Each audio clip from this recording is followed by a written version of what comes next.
program. I'm Jeff Schechtman. Thank you for joining us for this podcast on WhoWhatWhy.org. We reserve as the penultimate punishment in our society the loss of freedom. Those that commit crimes have their freedom and liberty taken away. They are confined and subject to the routine of our prison industrial complex. Ideas of rehabilitation and social services for those that are incarcerated is a kind of quaint idea from a time gone by. But worse still are those, and there are so many, who are imprisoned for crimes they did not commit. Not the prison mantra of I'm innocent, but individuals who truly are. Individuals who have been imprisoned because of perjury, mistaken identity, official misconduct, or other forces that put them there. What resources are available to them? How are they compensated if their innocence is finally proven? And what is it like for an individual to lose their freedom, sometimes for many, many years, knowing they are innocent? My guests, Nikki Pope and Courtney Lance, have devoted themselves to looking into this issue. Nikki Pope is an attorney in Northern California. She specializes in securities law and corporate governance. She's been a member of the advisory board of the Northern California Innocence Project since 2005. She's been active in doing pro bono work, providing free legal services to organizations that work with California prisoners, such as the Insight Prison Project, The Last Mile, and the Prison University Project. Courtney Lance is the daughter of civil rights workers and political organizers. She's an audit professional in the real estate business and believes that the voices of the wrongfully convicted need to be heard. She spent many years working in the prison system, helping free those who have been convicted of crimes they did not commit. And it is my pleasure to welcome Nikki Pope and Courtney Lance here to talk about Pruno, Ramen, and A Side of Hope, stories of surviving wrongful conviction.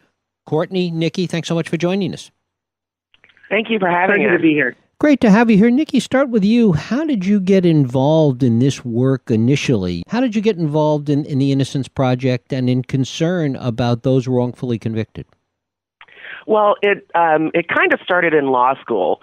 One of the criminal law professors, not mine, Cookie Rodolfi at Santa Clara Law, founded the Northern California Innocence Project while I was in school. And she basically hounded me for years to join the advisory board or to do some work and with the project. And since my area of interest is corporate securities, I really didn't take her up on it until I started working, and she asked me to join the board. And so I did. That's how I got involved. And how I became even more impassioned, I guess you could say, about the work that they do was from meeting men and women who had been wrongfully convicted and exonerated, not just clients of the Northern California Innocence Project. Talking with these people, I think most people expect that you'd be really angry, especially if you'd spent 15, 20 years in prison and you were innocent. And I was amazed and humbled, quite frankly, by the fact that most of them weren't just fighting mad. What they were more concerned about was the people who they believed were innocent who were left there, and the fact that they didn't get any sort of services and support when they got out. That was probably, I would say, if there was any one primary focus of the people that I talked to, it was trying to make it better for people who get out, who are exonerated, so that they can get the help that they need to get their lives back together. And Courtney, why isn't there more anger? Why don't we see among these people that are ultimately exonerated, and even while they're in prison, a greater degree of really furor and anger on their part? Well, I think that there is an overwhelming sense of gratitude once they're released from prison, number one. I think it's important to note that, there is a little bit of anger when they're immediately released, but it subsides. And I think it's because their lives have been changed in many, many ways, that they want to help those who are still in jail or in prison for crimes that they didn't commit, that they are able to reconnect with those family members and friends who are still around to connect with, that they understand the justice system in such a way that they're able to speak to people so that they can avoid and understand and be aware of some of the problems that are in the justice system. I think all of that gives them a little more hope And they also, just go through some kind of spiritual renewal, I guess, for lack of a better word, in that, they think about their lives before they went into prison, and what prison is doing for them, teaching them some stuff, helping them understand, what it is to be grateful once they are out of prison. So it is amazing that they are as grateful and appreciative as they are. I was very angry when I found out about it. I was angry for them, actually. Nikki, to what extent are many of these people that are exonerated, to what extent are they individuals that have had previous encounters, previous problems with the law, and in some cases maybe have been in prison before? It runs the gamut. There are, in our book, Pruno, Ramen, and A Side of Hope, we have stories of about people who were on the wrong side of the law when they were kids. They maybe went through, in California, the California juvenile system. There are also people who had no brushes with the law at all. There was one woman who was a law student, had no prior arrests, no convictions of any kind when she was set up for a crime that she didn't commit, and she spent 17 years in jail interrupting her law studies.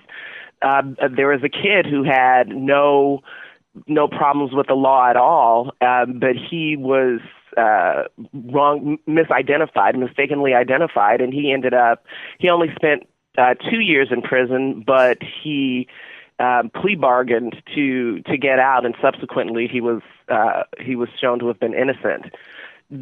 So it runs the gamut from people who were on the wrong side of the law and, maybe they were dealing drugs or maybe they were in a gang, to people who had no brushes with the law at all and had led lives like regular law-abiding citizens, which is one of the scarier things about what happens when the forces of the mistaken forces of the justice system can be against you. You can be you or me and end up in prison for something that you didn't do. What are the responsibilities and what does it tell us about the legal system, the judicial system, the responsibility of judges and lawyers that this is happening at all, much less with such frequency as we see it happening today? Nikki? Well, I think we become really entrenched in how things are done. For example, a really clear example would be eyewitness identification. There are proven ways of asking a witness to identify potential suspects that reduces dramatically the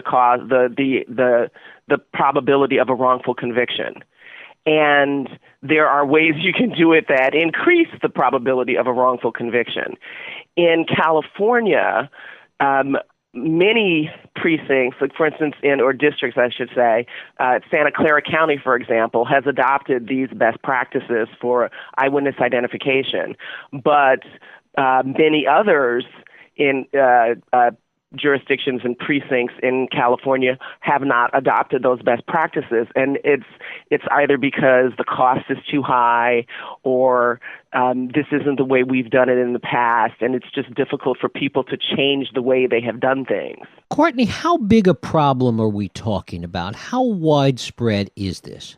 I don't know that there are any factual numbers out there, but I think that it's quite a bit. I mean, we haven't even touched on the subject of women who have been wrongfully convicted, and there are a number of women, and less often exonerated. But I think it is widespread. I think that there are a lot of people who are incarcerated wrongfully for the misidentification, for the prosecutorial misconduct, withholding evidence.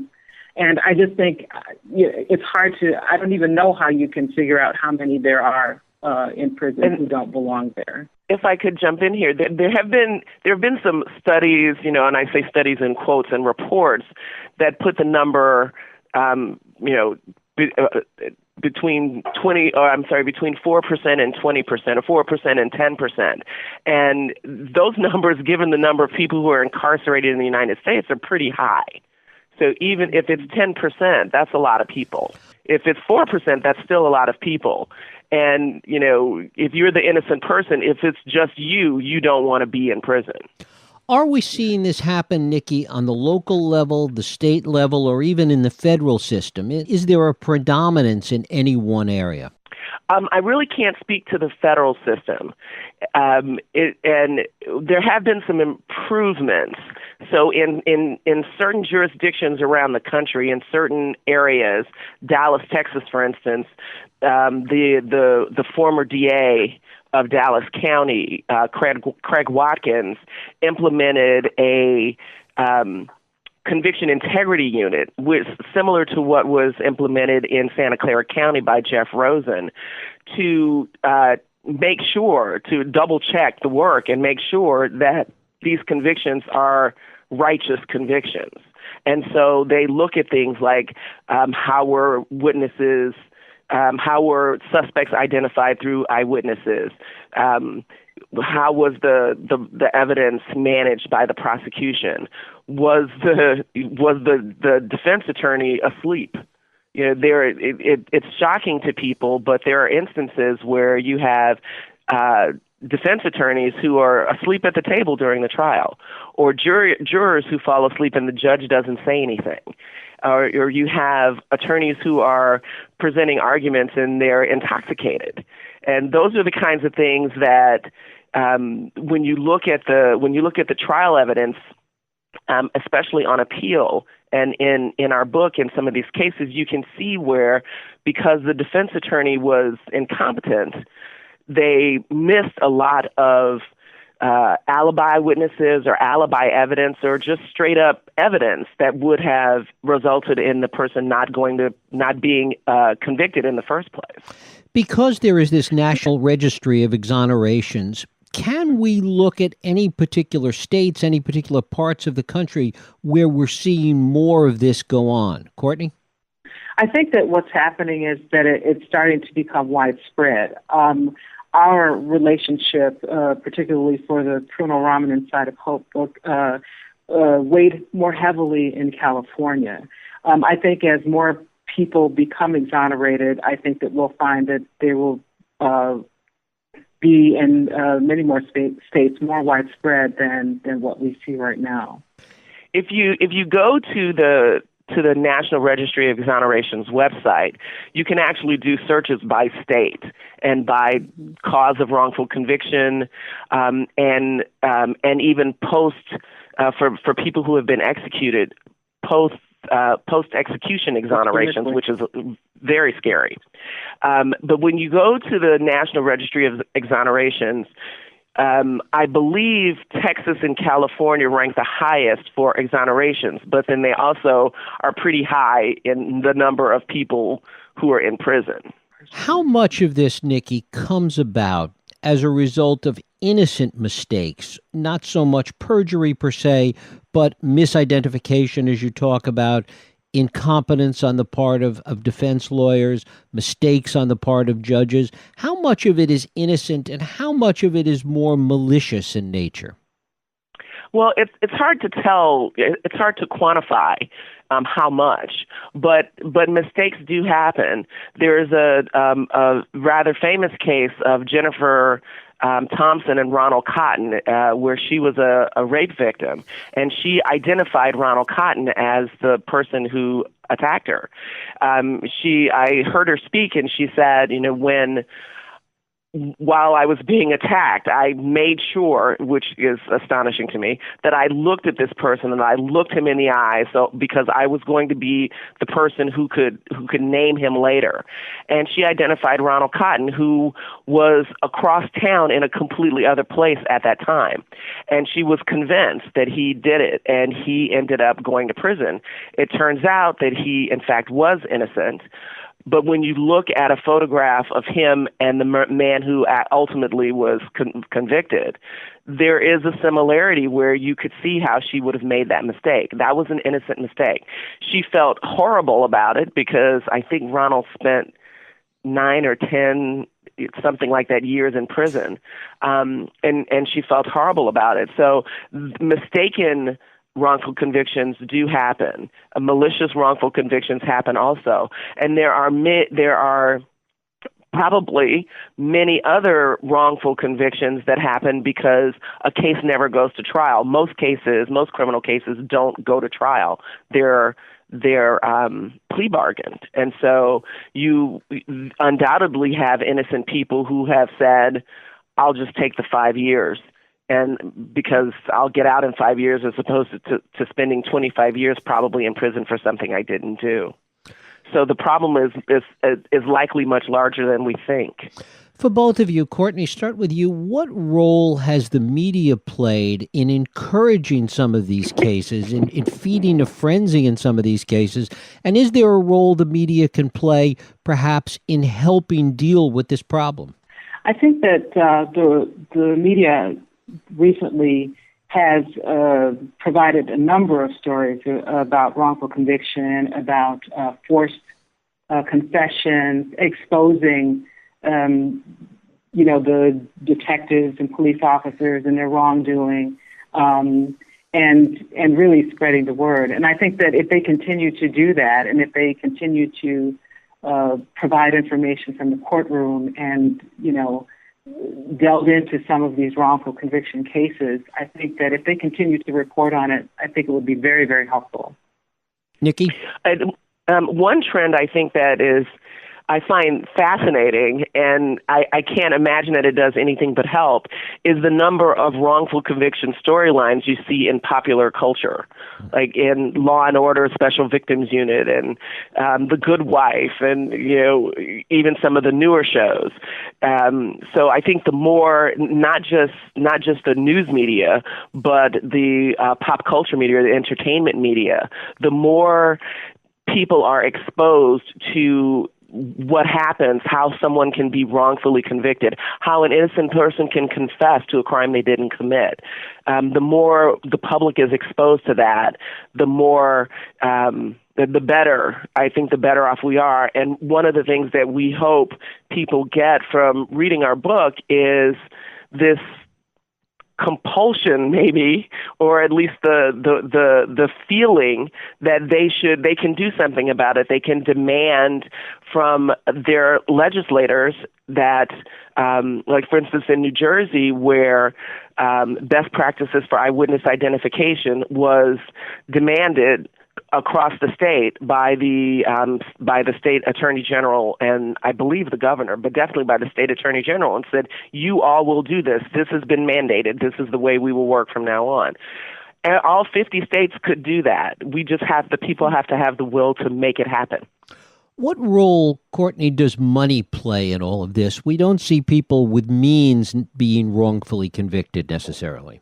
No, they do have the opportunity to pay for some of the best counsel that they can get, and are able to navigate through the system a bit easier. I know some of the wrongfully convicted usually rely on friends who know attorneys who are friends, and they don't have a lot of money, and they're mortgaging their homes, and so that plays in the kind of counsel and defense that you can get or you cannot get. So money can play a role. Nikki, the same thing, but also what role do public defenders play in all of this? Well, if you get a good public defender, there are some really great public defenders out there, and that's good if you get one of those. But public defenders in many states are overworked. They are the state's resources. States don't have resources to hire more of them. And so they have to get through cases as best they can, which means your case, if you are with an overworked public defender, your case may not get the attention that it would get if you were paying for a private law firm or a private practitioner to handle your case. I believe Courtney is correct when she says that, if you have the financial resources to pay for a team of attorneys and investigators to chase down every lead and interview witnesses, you can put together a strong case. If you don't have the money for that, you can't. And in our book in Pruno, there are examples of a couple of examples, or at least one example, that right off the top of my head, of a case where there were two trials. In the first trial, there was a rigorous defense, and it led to a hung jury. In the second trial, there was a less rigorous defense, and it led to a conviction.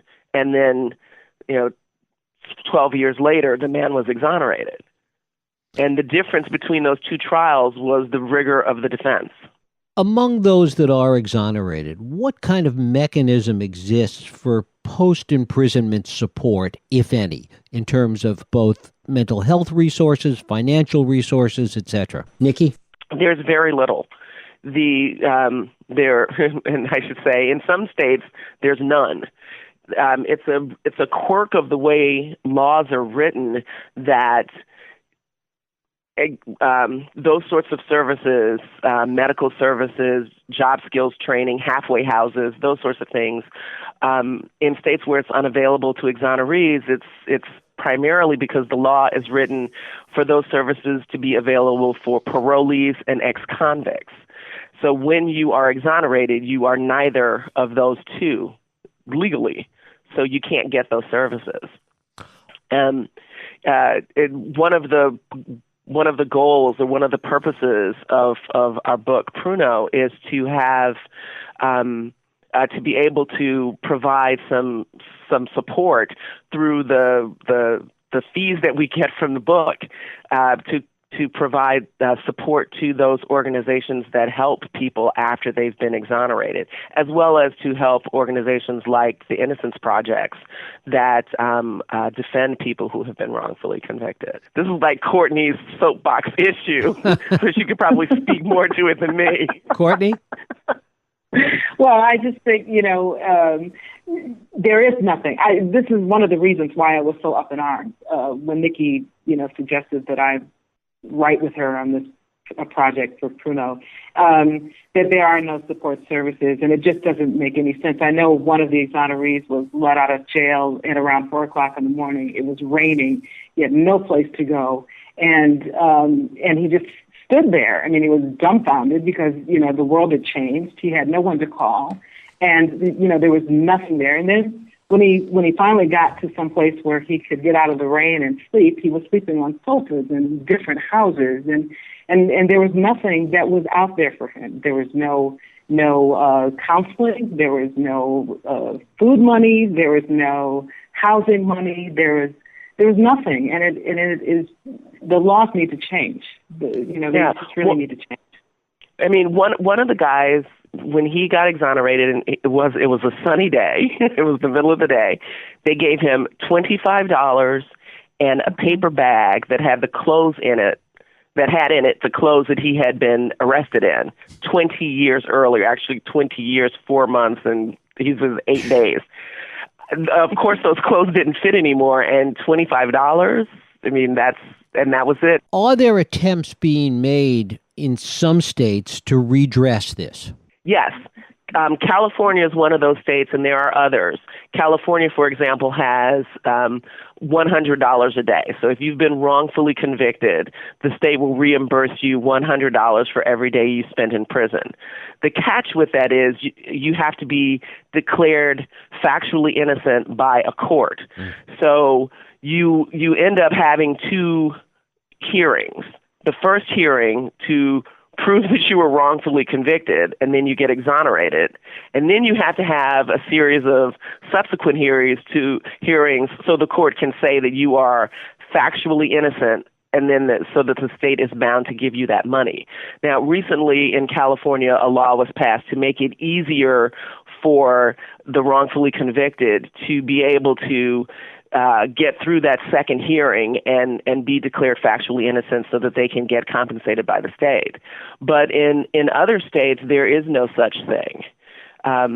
In Mississippi, for instance, one of the women whose story is profiled in the book, I think she was on death row. She was in prison for 6 years, or a little more than 6 years. Courtney, this is Sabrina. I think she was 6 years. 6 years, yeah. Yeah, and I think she received a total of $80,000 in one $30,000 and one 50-something, and part of that was the compensation for her legal defense.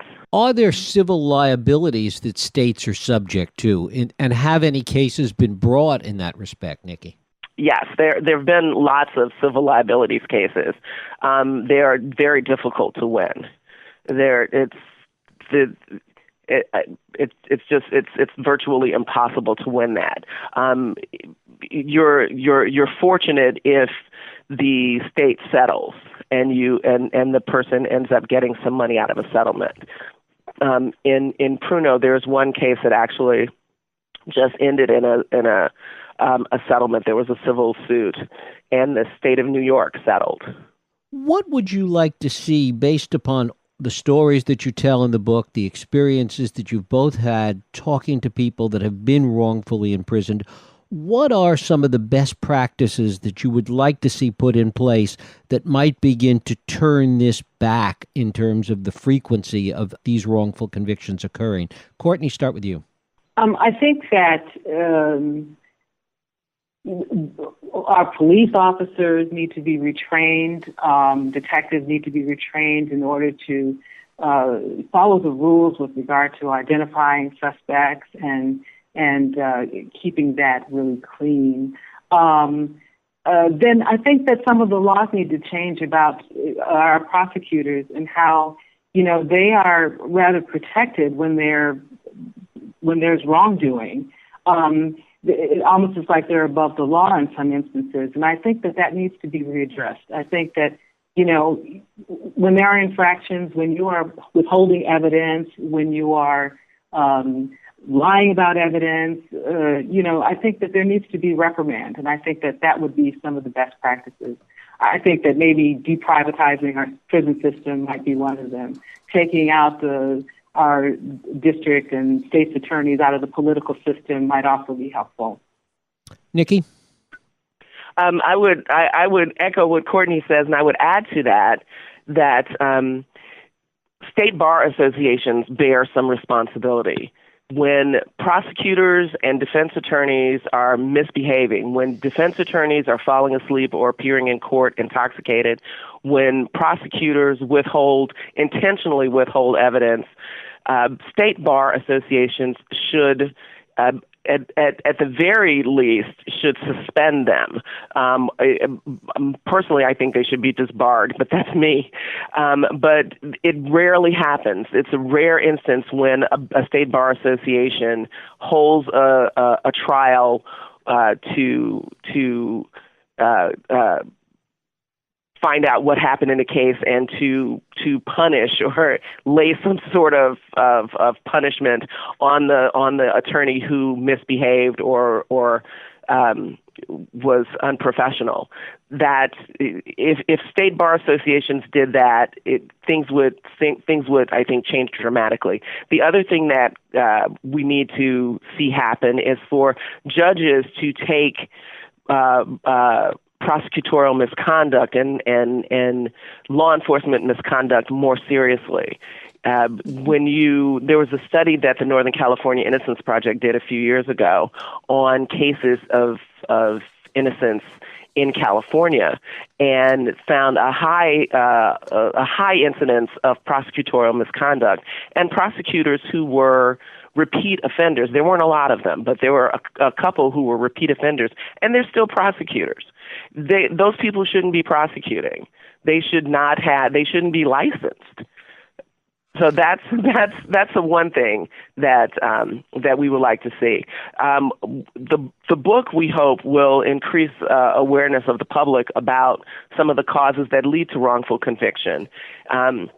And we really hope that the public starts, as you see more of these cases appear in the news of people who have been wrongfully convicted. It seems like there's one a week, if not one a day, where someone has been wrongfully convicted, that people really start to demand that our justice system improve.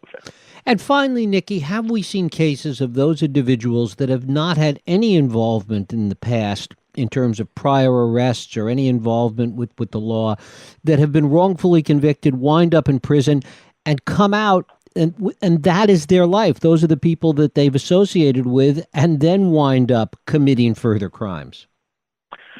I don't know of those. That doesn't mean that they don't exist. What we do see is, particularly for people who had no connection to the criminal element, I guess you could call it, before, when they come out, they are really, really strong advocates of improving the justice system because they see what it was like inside, and they want something better. That's why it's really critical for, the exonerated to have the type of psychological support services that are necessary. Because I think that what happens is that there is a prison indoctrination that takes place. And if you're there for a very long time and you come in, or you're released and you walk into a world that is vastly different, you don't know how to navigate it. And sometimes it feels much better to be around a bunch of folks that you are comfortable with and you know the system, and it might lead to committing crime. Yeah, and Jeff, I would say, just as a close, I would say that what we have seen with the people that we've talked to is even the people who were in gangs or dealing drugs or whatever before they went into prison, when they come out, when they get out, the incidents or the motivation is to remove themselves from that element. So we talk to people who, when they got out, they didn't go back to their home neighborhood. They went someplace completely new so that they would not be drawn back into that life. So if there's anything that's positive about the experience, it would be that. Nikki Pope, Courtney Lance. The book is Pruno Raman and a Side of Hope, Stories of Surviving Wrongful Conviction.